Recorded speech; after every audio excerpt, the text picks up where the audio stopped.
Ahmed. I'm a member of Faculty of Managerial Science. Uh, to be precise, Department of Economics.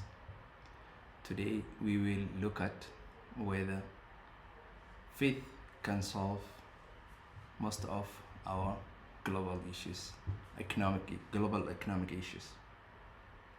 So since 1945 or the Second World War, the world has been competing to organize economic activities, and so you have two models that have been adopted. We have socialism, and initially there was a success, and this success translated some quick growth in industrialization and so on, and then later on it ended up getting stuck the same way at the same time. And then we have a new and growth driven model that came into the picture, which emphasized more on production, because previously most of global issues have been something to do with poverty, lack of production, and lack of industrialization. However, this new growth model has introduced new incentives in the economic activities of humans. So for the first time we have seen incentives to produce more, to grow more, and we have managed to do a lot of good things. For example, the introduction of technology has helped humans to evolve more and to produce more. However, it seems like every model got results at the same time. They have some limitations, as all human beings have limitations. So, for example, now today, if you look at it, we have more wealth than ever in human history, and our technology is more advanced than ever. For example, we have 51% of 5G broadband. That's quite remarkable in what humans can achieve. On the other hand, we also have more inequalities. For example, if our old problems have been, for example, lack of production, lack of industrialization, now we have new problems as we develop and we move forward. The new problems include, for example, inequality is on the roof, and the rate of extreme poverty is also on the roof. We have almost 900 million people living under extreme poverty.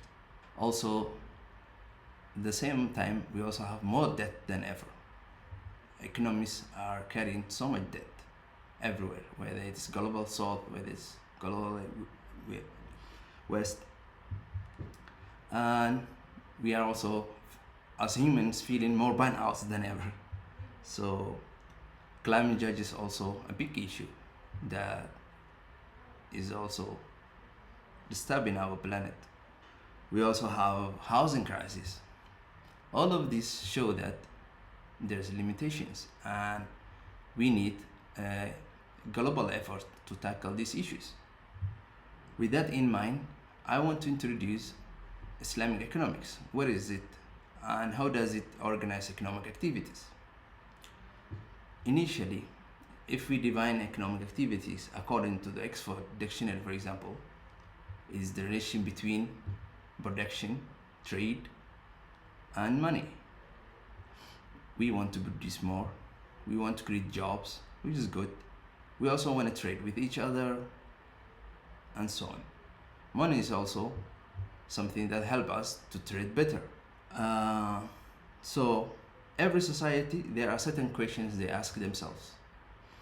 And for example, they ask who is producing and who is it benefiting, for example, and who is left behind. These are some common questions we all ask every day. So unfortunately, our current economic model focuses more on production and, to be precise, for example, profit maximization, which is not bad. Everyone wants to make profit. However, Islamic economics, for example, starts asking the question, how do we maximize benefit instead of profit? Because whatever we do, it must translate something that's beneficial to humans.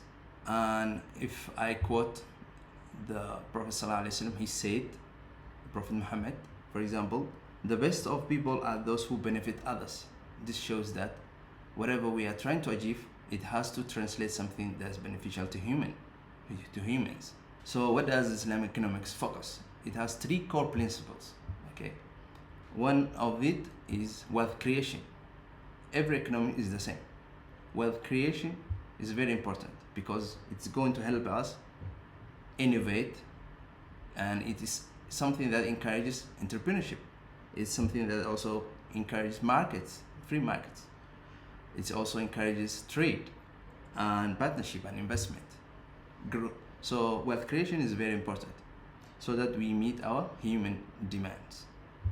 So it's not a economic system that is anti-profit, for example. But profits should, for example, serve people.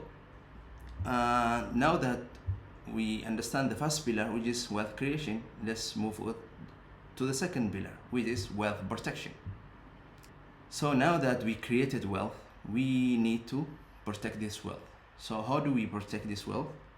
By removing Islam protects wealth by removing the incentives to produce harmful behavior, harmful activities, for example, or harmful behaviors. If I give you a good example, for the first time ever in human history, we are, for example, producing without any ethical limits, for example. So are we producing things, for example, if you produce things that are addictive, for example, this is going to cause human suffering. Okay, so the system creates boundaries. So these boundaries allow, for example, to remove the incentive to produce harmful things, such as products that are harmful, services that are harmful to humans. So the boundaries are there to protect humanity, basically. So now we looked at the first pillar, which is wealth creation, and then the second pillar which is wealth protection. And Islam has a third pillar, which is the most important pillar, and it covers things to do with wealth distribution. So it has Islamic social finance instruments, such as, for example, zakat, for example.